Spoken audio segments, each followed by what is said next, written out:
360 chevaux, 302 km/h, le 0 à 100 en 4 secondes 8. Des caractéristiques hors normes pour une voiture elle-même hors norme. La Porsche GT3 est une vraie GT, une grand tourisme pur et dur. C'est ainsi en toute logique qu'Eric Courly est allé essayer la bête sur le circuit de Nevers-Magny-Cours. Pour parler de la dernière folie conçue par Porsche, il convient d'abuser de tous les superlatifs. En effet, la GT3, puisque c'est d'elle dont il s'agit, est une véritable bête de course homologuée sur la route. Difficile donc de se faire une idée précise de ses extraordinaires capacités sans faire un retour aux sources.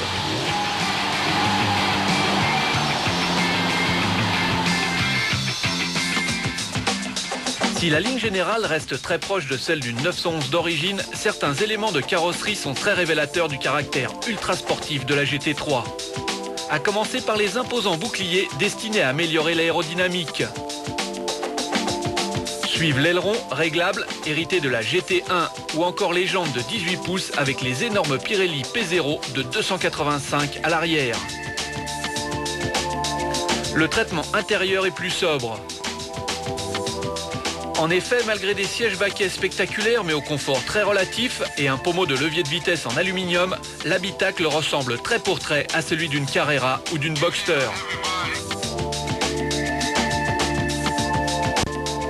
S'il existe bien 2 places à l'arrière, leur accès s'avère très difficile.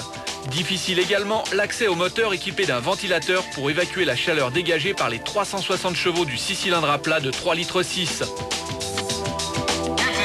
Autant d'éléments qui font de la GT3 la digne héritière de la 911 RS.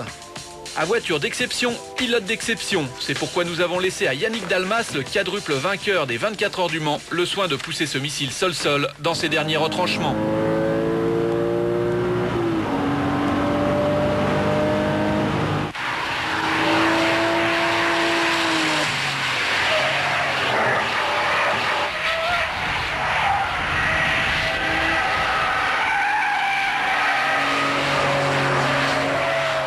Moi, ce que j'ai beaucoup aimé, c'est d'abord le bruit du moteur et puis la puissance qui se dégage, je dirais, assez haut dans les tours. Au niveau du couple, c'est vrai qu'en dessous de 5000 tours, eh bien, le moteur est assez creux, de 6 à 7, on va dire.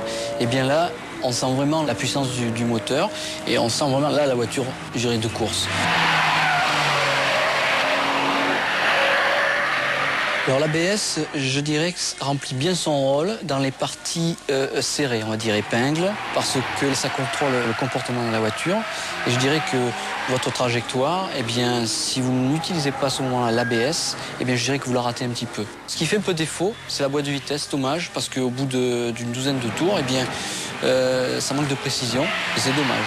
Malheureusement, les pneumatiques, je dirais, sur la route remplissent bien leur fonction, mais sur le circuit, c'est dépassé.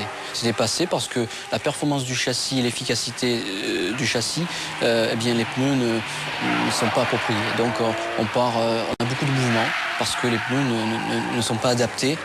Reste à savoir si avec une vitesse maxi qui dépasse les 300 km/h chrono, la GT3 est bien une voiture raisonnable sur la route. À mon avis, on va plus se diriger vers une voiture pour la compétition que réellement pour une voiture de route. Pourtant, dans ce domaine, cette Porsche fait là aussi preuve d'un tempérament exceptionnel. Impossible à prendre en défaut sur sol sec, malgré l'absence d'un anti-patinage, elle sait se montrer docile quand il le faut. Au final, et malgré les apparences, la GT3 n'a pas forcément besoin d'être cravachée pour vous transporter dans une autre dimension. De série, elle propose un équipement complet avec 4 airbags, l'ABS, les vitres électriques, la climatisation automatique et le verrouillage à distance. Issu du 6 cylindres de la GT1, son moteur annonce 360 chevaux pour une vitesse maxi de 302 km/h. Quant à son prix, il reste lui aussi à la hauteur des performances avec un tarif unique de 632 000 francs.